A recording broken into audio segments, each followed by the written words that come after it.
Well, hi everybody. Hi. Welcome. Most of you know who I am, but for those of you that don't, I am Jennifer Neesett. I'm a physical therapist and owner of Fit for Life Physical Therapy. And I am very excited to bring tonight's presentation to you all. So, without further ado, we will get started. This is going to be very informal, so if you have questions, just ask.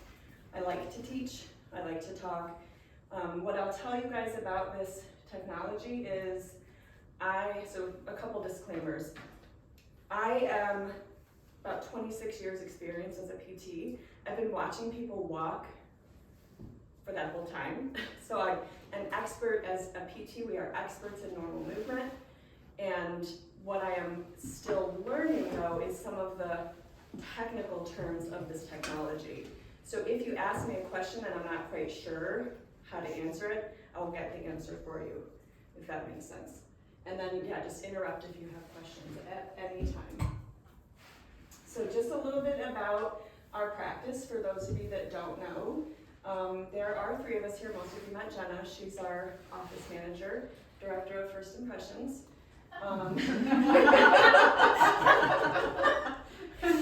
She loves that title.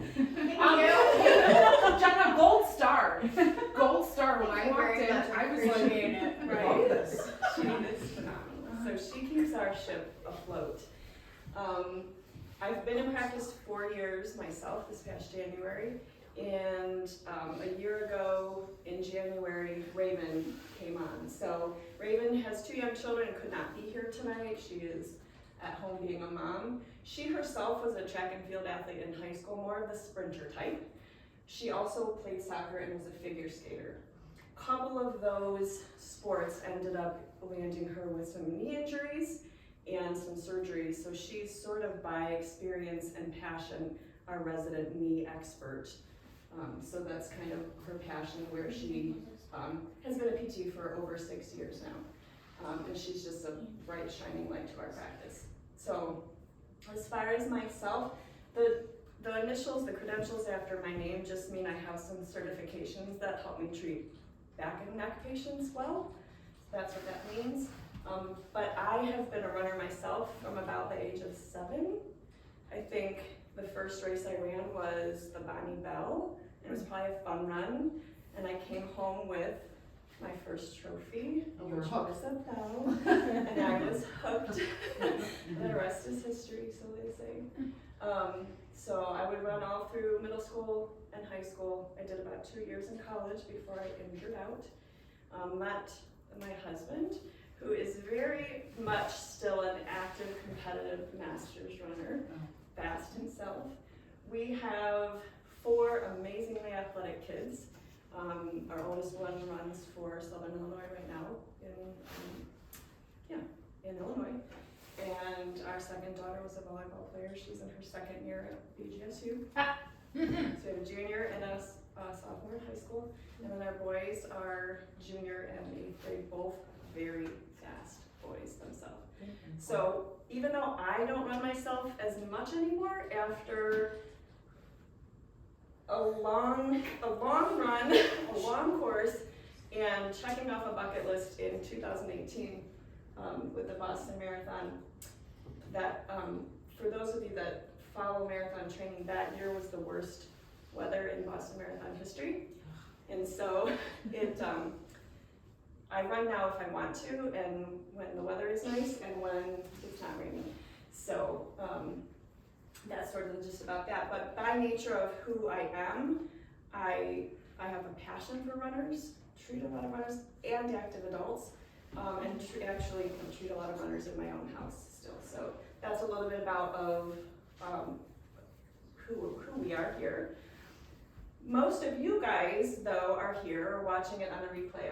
You're here because you want to stay active and independent as long as possible, right? Longevity.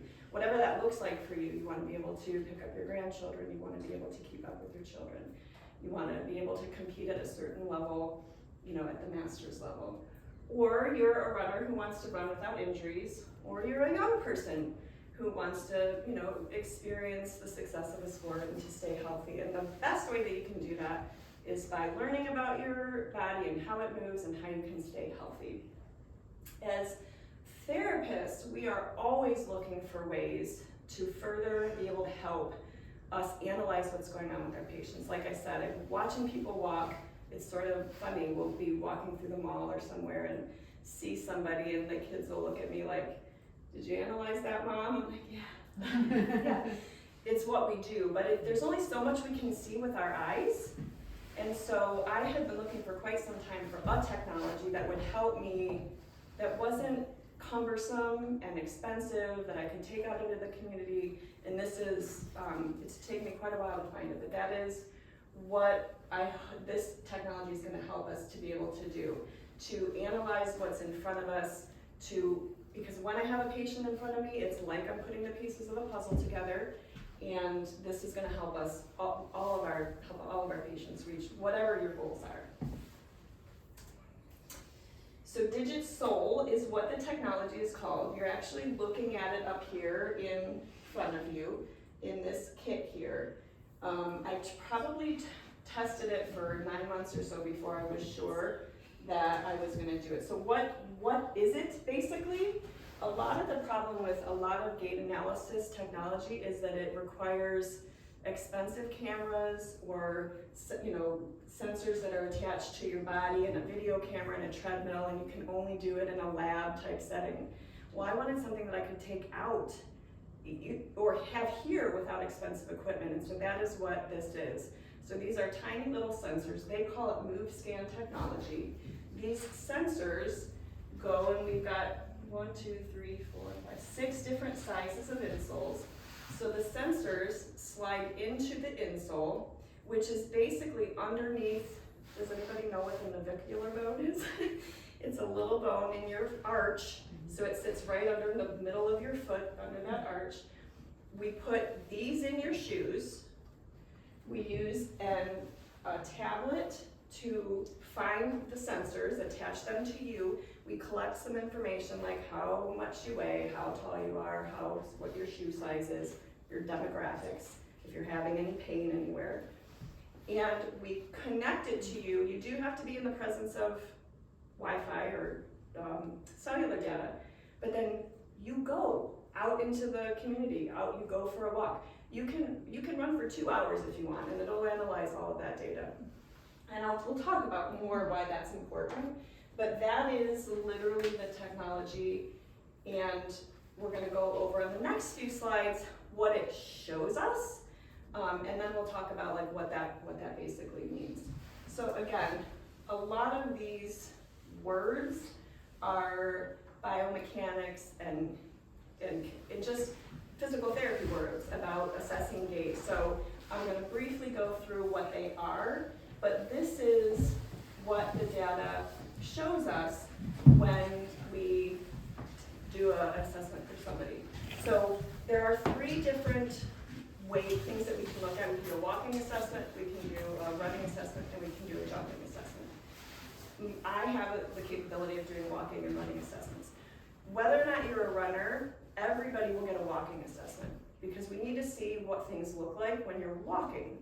If there are red flags in your walking pattern, then for sure something's going to carry over and be a problem when you are running. So the things that we look at that this technology will show us is how fast you're walking, the number of steps that you take in a minute, the time so a stride length is basically the length of a distance between 2 consecutive placements of your heel. So step right to step right is the stride length. So it will measure that. It measures how much time you spend on one foot. It measures how much time the other foot is swinging through the air, swing time. When you're walking, it's defined as a walk because there is a period of time when both feet are on the ground. That's called double contact. If there's no contact, that's called double flight, you're running.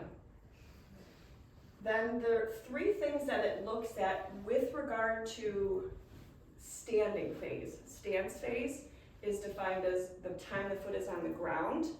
This measures how loading time, when heel strike is what that means. So the time that you hit the ground with your heel, how much time you spent with your foot flat, and then the push-off phase. Those are the three stages of stance phase. And it gives us percentages of all that. After we go over the data collection, I'm going to show you the reports, kind of what they look like, so you can see what that all means and why is that important. Some more details about kinematics is movement, basically. So as you're moving, the things that it's measuring are how well are you clearing your foot. So this might be appropriate for somebody who is losing some ankle flexibility or you're at risk for falls.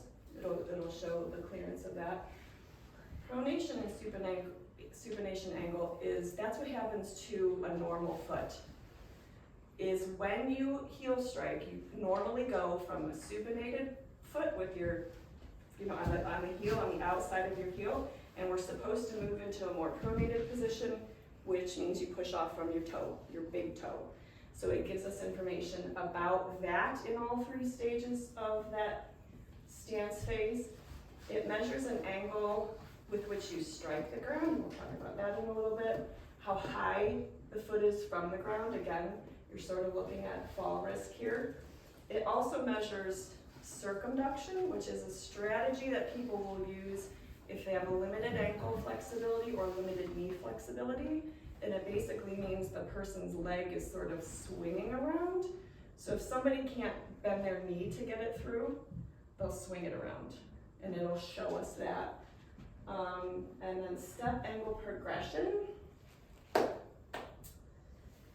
is, I forget what that means exactly. Because what that says doesn't totally make sense to me. It is, gonna tell me in a second. Defines the orientation of the foot in the patient's, I think that's toe out. So there's a certain degree of toe out that people have when they walk. And I believe that's what that shows us. And the last few things are a little more advanced. Well, that's what I was thinking I was gonna need this for. How much time do you spend on the right foot versus the left foot? So symmetry is important. If somebody has pain, they might get off of that leg quicker. So we will see that. Propulsion ratio, this one is interesting because this shows when you push off, when somebody pushes off, it's supposed to be a combination of muscles in the lower leg called your plantar flexors and muscles in your hip called your hip flexors. Those are the two motions we use to push off. And so it'll tell us if somebody's using one more than the other. And there's different reasons why. Somebody might be using more plantar flexors than hip flexors. Gait line, this center of support, and we'll show you what that looks like. It basically is like the angle the foot is taking as it goes from pronation to supination. Am I losing you guys on the top? Okay. And then variability, again, some of the things I'm still learning what they are. Evolution of the parameters during different tests. Because you can analyze successive, so if I did a walk on you today and then I did a walk on you in 6 weeks, it'll compare to that and show variability across time. And test. Okay, running is very similar. It collects very similar data with a few differences. It'll tell you how many steps you take in a minute, which we call cadence, your speed in miles per hour. It tells you the double float time, because that's what clarifies that you're running. Contact time, how much time your foot is on the ground, how much time you're swinging, and then the stride length, again, that distance covered between two consecutive foot contacts of the same foot. And the very similar foot kinematics, so what the foot's doing as it goes from pronation to supination, and the strike angle. And the strike angle is going to be important. It's going to show you if the person is a heel striker, or a midfoot striker, or a forefoot striker. And those have different implications for your walkers. If you are in a shoe that is supposed to help with overpronation and things like that, does it identify that, or does it only identify if you were in a shoe that doesn't correct that? So we could make note of that. Okay. So because we will use this information to determine if somebody should have correction in their shoes. Yeah, so then you could have the insert in Mhm. and do the walking assessment. And we'll see if it's actually doing what it's supposed to be doing, Okay. if your foot is following the path that it's supposed to be Interesting. following, yeah. Yep. So, more advanced running things that it looks at impact force, which is in kilonewtons, how much force your foot is hitting the ground with, which if you thought running was a low impact sport, you're wrong. It's like 2.5 times your body weight or something through That's crazy. every step you take. So if something's not right with your mechanics, it's a lot of force to go through, and a hitch in your giddy up, I say. And then, yeah, again, the proportional strike pattern is gonna show like right and left foot, where you're spending your time, how quickly you're getting from that supinated to pronated position, and how symmetrical you or asymmetrical you are. So we're gonna look at a couple tests. This first test is actually my husband's test. He gave permission to reveal his. This is his walking assessment. So what happens is, we put the sensors in the insoles, you put the insoles in your shoe, and you go for a walk. I need 30 seconds to do a walking assessment. That's the minimum. You can walk as long as as you'd like. But you're supposed to walk with intention for 30 seconds. It can be on a treadmill, it does not have to be. And then you come back and we can pull up the web version of this and see all of this information. And the patients actually can get a printout. We can give you a PDF immediately about what it looks like. And then it'll take us a minute to analyze it, but you can get your data right away. So this, you guys can pass that up. There's a couple of them you're welcome to look at. I did a walking and a running just so you guys could see what it looks like. Feel free to just sort of share them. But, so just a couple of things that we talked about. This is his stride length. So, and some clarifications. If you see something in green, it means it's within normative levels for him. So this is sort of all, the normative data that they have is based on your demographics. So what we enter for people in your similar age bracket and height and weight. So his stride length left, his stride length right. Green means it's within normal limits for normative data. If you see something in yellow, it means it's on the verge of becoming outside of the norm. And if you see something in red, it indicates it is outside of the normative data that they have for that information. So some visual things. So you want these stride lengths to be pretty symmetrical. There's some degree that's normal, because we're not all going to spend even time, but you want stride length right and left to be pretty similar, and his looks pretty good. The other thing that you see is his stance time and swing time is pretty similar. Well, actually, he spends more time in swing here than he does here. Craig, were you experiencing pain on your right side during this run? These are the questions that you ask. Didn't write a red My cap, right I'd say calf. yes. Right? Exactly. So that's a perfect segue into, this will give us some information, but we have to see the patient and assess the patient, because we'll learn some things maybe about that. So yeah, the stance time versus swing time should be about 60% swing, 40% stance. That's normal walking cycle. Oh no! I think what's gonna happen is it's gonna move ahead now. Hey Jenna. Yes. If I want to go back a slide, I come out, and then how do I go back? I talked too long on that. I did the escape. Yep. This one? And then just. This one. I'll leave from there. Did you just swipe? You just did something. I hit escape until it Okay. hit it down. Oh, you're walking like, that's not, you're a fast runner. That's not fast enough cadence if you were running. I was gonna say it was walking. Yeah. Yeah, that's the walking. It's funny, it looks different than it is in the video. Okay, so 60-40 is what we would expect to see with stance and swing. The gait line is what I was telling you is the center of pressure of the foot basically as the foot moves from a supinated position to a pronated position. So he's got something out of line here, red, right, you see, I think basically, he also hits differently, can you see that this foot is in a more supinated position than this one? So again, something's going on asymmetrically. It's in red, we need to figure out a little more what's going on there. I know he really is a supinated, he's got a supinated foot type, he tends to kind of stay out there. But this showed he's okay in the midfoot, and in the forefoot he is pushing off his big toe, so that's good, and that's in green. The hip flexor versus plantar flexor strategy I was telling you guys about, you can see he's using more on the right than he is in his plantar flexors, and his right hip flexors are kind of shut off. I don't know why yet, but that is what he showed. Foot progression angle shows two things. It shows the angle that your foot is toed out, and then it shows that circumduction, if you have any of that, and that's all in centimeters. This is where you can see between when you heel strike, so this heel is in a different position than this one. This one's more supinated than this one, and the angle's there. And then when your foot is flat, and then when the heel comes off the ground, and then when the toes come off the ground. So that's that foot progression angle. And this is the couple things. Well, this is steppage. So the strike angle actually is the line that you see there. That means the angle of the ankle as it hits the ground. But it's also showing how far he is off the ground. And again, everything is pretty good there in green. But you may see different things in different populations.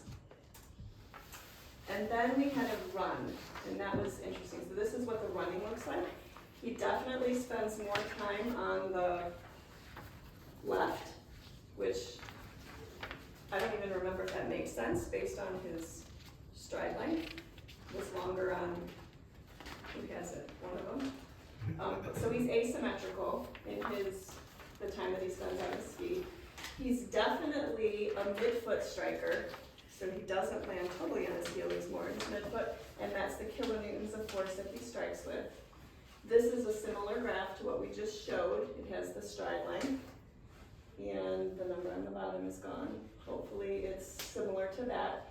This is the double float time, so the percentage of time he's airborne. Stance and swing, again, running, it's gonna be faster. But 70-30, he's pretty close. That's about what you would, 60-40 is what it was for walking, right? So this is a complicated graph that I'm still learning a bit about, but it basically is showing you a visual of this, of what the foot does as it goes from heel strike to toe off. Some of the things that are important, your foot is supposed to go from landing on your heel in a supinated position, which we call calcaneal inversion, and you're supposed to come around to a flat foot into a more pronated position and then push off of your big toe. That's the normal progression that the foot should take. That's what the path is attempting to show. So you're seeing the degrees that he's in when he lands. He transitions at a different spot. This is what this tells. So between heel strike and middle foot, he's at a different stage in his cycle, which is interesting. And then that's where he's at when he pushes off. The corridor shows you the variability because it's collecting a bunch of information across time. This is the average, and you want to see some variability. So the idea is a little bit of a corridor is healthy, a really narrow corridor or no variability is an unhealthy, they might be at fall risk. You want to have some variability when you walk so that you can respond to, things in your environment. So that is what that looks like. Just another quick analysis. This was our oldest daughter, who is a collegiate runner. She was experiencing some symptoms at the time. She was being treated for knee pain and hip pain. So definitely asymmetry in how she spent more time on her left. She has a different strike pattern, so when she's running, she's hitting differently with her right and left foot, which I could tell by watching her for years, but I'm still not quite sure why.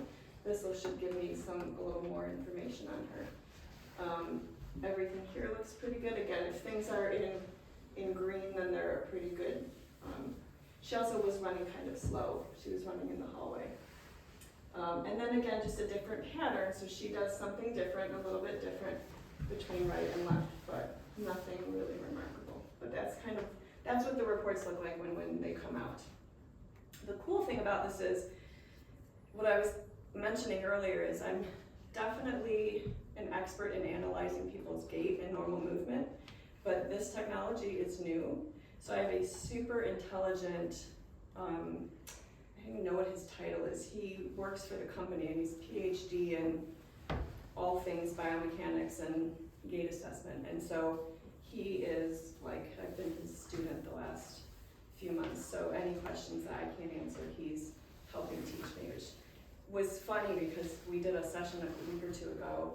And do you ever talk to somebody who's so over your head, it's hard to concentrate? And I'm like, I'm following you, Chris, but I need to be able to look at this and then explain it to my patient why it's gonna help them. Can you do that for me? And he's like, okay, and we role played, like, okay, Mrs. Jones, this is what your report looks like. So that is helpful, but obviously still learning some of the technology. But what is it gonna mean for you guys and for our clinic and for our patients? It's a tool that we're gonna use actually with all of our patients moving forward. So everybody will be getting this that is a patient here. We will do, even if you're a runner, you will get the walking assessment just like we talked about. We also need to look at you though, because there's things that doesn't show us. It doesn't show us if you have limited ankle motion. It doesn't show us if you have weak hips or weak core or weak hip muscles. It doesn't show us necessarily that you have bad balance. So we will do our physical therapy assessment and use what we find here to kind of put it all together like the pieces of the puzzle to help figure out where your movements might be breaking down. And then we can reassess, and that's the cool thing. We can look at making corrections to your footwear. If it looks like you don't have a good strategy and you're not getting off of your big toe, we can put a correction in and then reassess and see how that does for you.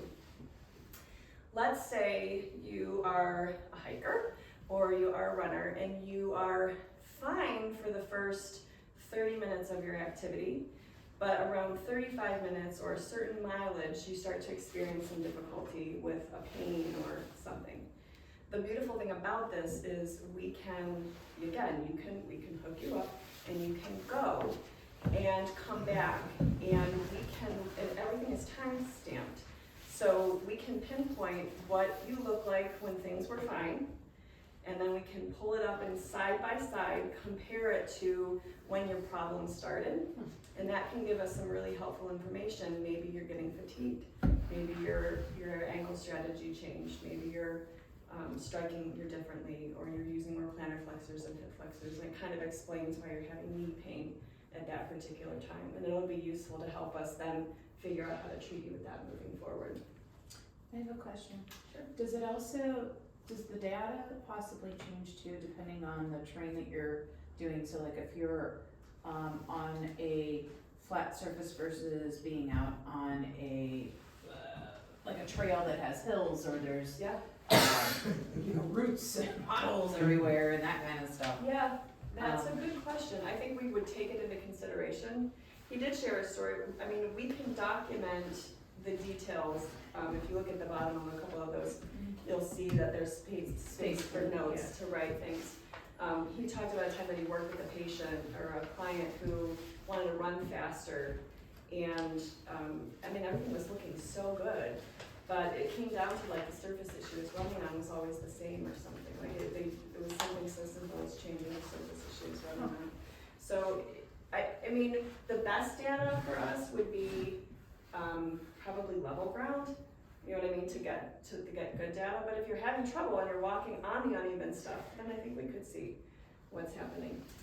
Okay. On uneven. Does that answer your question? It does. I guess I just like topic wise, it's like I don't know. Like when I would run, you know, it just depends. Like you know, like my husband is more of a trail runner, where like me, I'll go down cryo and go run.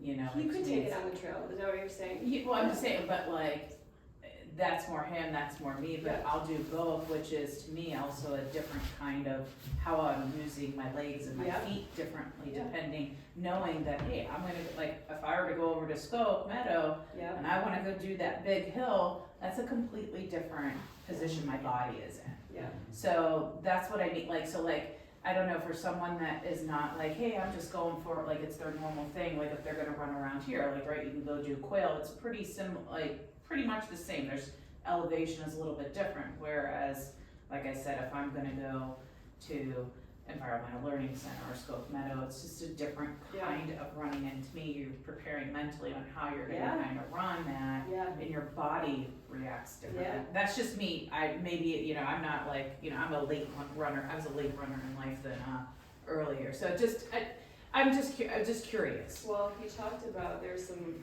studies that he's done, which to me, this sounds a little bit like what you're saying. It requires different concentration and preparation. Like, not only is it gonna use different muscles and you're gonna have a different Right. strike pattern and different, we could definitely take all that into consideration. Like, if you only have pain when you're running downhill, then I need to see what this looks like when you're running downhill. Yeah. So then, yes, we would take that into consideration, but there is also something to be said about the concentration piece and what happens, like, yes, this would allow us to see, like, so, not the same, but let's say you have an older adult who is a fall risk, and you wanna watch them walk, you tell them to walk. First, they just walk, and then you ask them to, like, be distracted or do something cognitively, and you see what happens to their gait pattern. Well, it very likely could change and get, because they're thinking about something else, like walk and chew gum and pat your head at the same time. It changes things, and then people can't do all of that. So yeah, I think to answer your question, yes, it takes all of that into consideration. Okay. And depending on what we're looking at, we could hash it out. So is that also, like, you could do a study on each of the different, like, hey, like, running Yeah. down crowd Yeah. versus, like, let me go to each one of Yes. these different, okay. Yeah, and And then look at the data completely to see how you're being effective. yes, and the other nice thing that this does is it will compare, we can pull up successive runs. This is what you look like when you run on flat, this is what you look like when you run on hills, this is what you look like when you run. Obviously, this wasn't set very long. And, same problem again. So, and that's basically, we'll just go back to that. Does anybody else, it's gonna use it, we can use it to help identify what you might have going on. Weak hips, limited ankle motion, we just use it as a tool to help with our physical therapy assessment.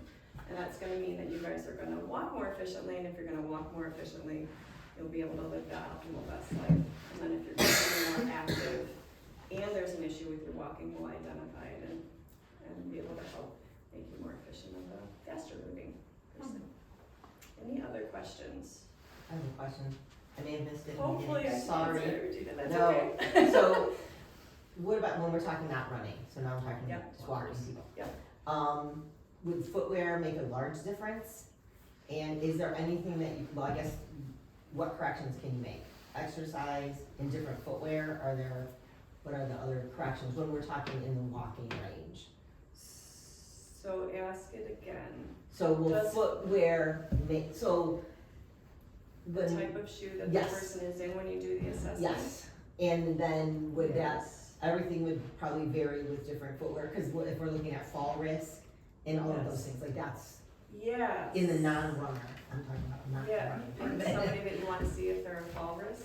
Look, Or if they're a just- fall risk, but they're not looking to run, like clearly their gait is off, Yeah, and so now, so the best shoe that the person should be walking in is what they should be in. So, we would wanna do it in an athletic shoe. Does okay. that answer your question? I guess, A walking shoe? So without naming names, a podiatrist in town had sent for different particular recommendations of shoes. And I found no improvement at all, in fact, more Wearing pain the shoe in particular. that was recommended, so like, Um, yes, at a running shop, so like, does the shoe make a difference in the assessment? You just try to Yeah. find your most comfortable shoe Yeah. when you're assessing, or So I like, think I would start with what you're in first. If it's not the right shoe for you with the correct correction, you're not gonna move through your strategy like you should, and we will see that pronation to supination angle is not right, or your plantar flexors, hip flexors are off, or the deviation of your hip. Something will be off if it's not the right shoe for you. Yeah, so we could test different options for the person and see what is the best for you. Would that also be like you going to like a specialty store, trying on the shoe, walking with the data to see what is actually, because as we know, there's different like models to everything, right? So Yeah, maybe it is this brand, but it's Yeah. this model that's specifically better for you. So can it make that much of a difference? Like, that's what I'm asking, just, Yes. okay. yes, absolutely. Is there a second part? Oh, just the corrections that can be made. Yeah, that, So exercise, changing shoes or inserts, like, insoles, those yeah. are pretty much all of Yeah. the yeah, options. yeah, balance exercises, stretching, range, strengthening, I mean, gait training, if it's that kind of a thing, but yeah, balance, and then putting something in the shoe to change it. Okay. When you're doing balancing, make sure you close your eyes, see what happens. So, I'm even like afraid to put it back on the main thing because I talk too much, but maybe we're almost done. Just keep touching it Yeah. when you're, and then it won't touch. Distracted. I've done it before. I know, Regina's the seasoned speaker. Just, yeah, click from current slide, yeah. Just touch it every now and again and it won't touch. This is really the last slide between what's next. So we wanted to have like options for you guys. What does that mean? What is next? What is this gonna mean? Like I said, if you're a current patient of ours, we're gonna do this for you anyways. It's gonna be part of your assessment. The technology will do your gait assessment the next time you're here.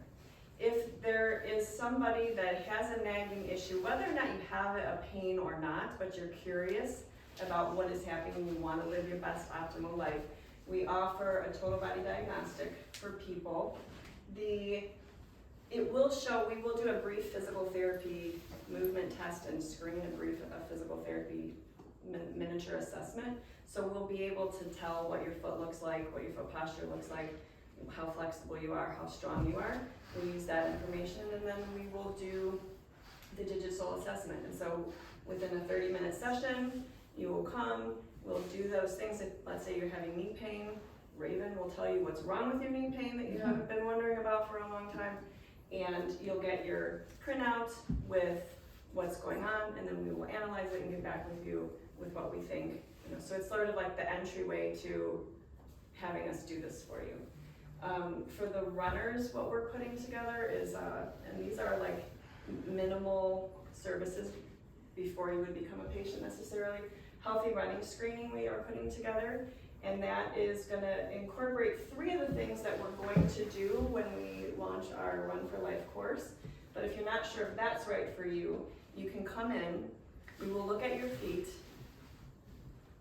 like they do in a running store, but from a physical therapist perspective, and let you know what we think type of shoe you should be in just by looking at your foot type.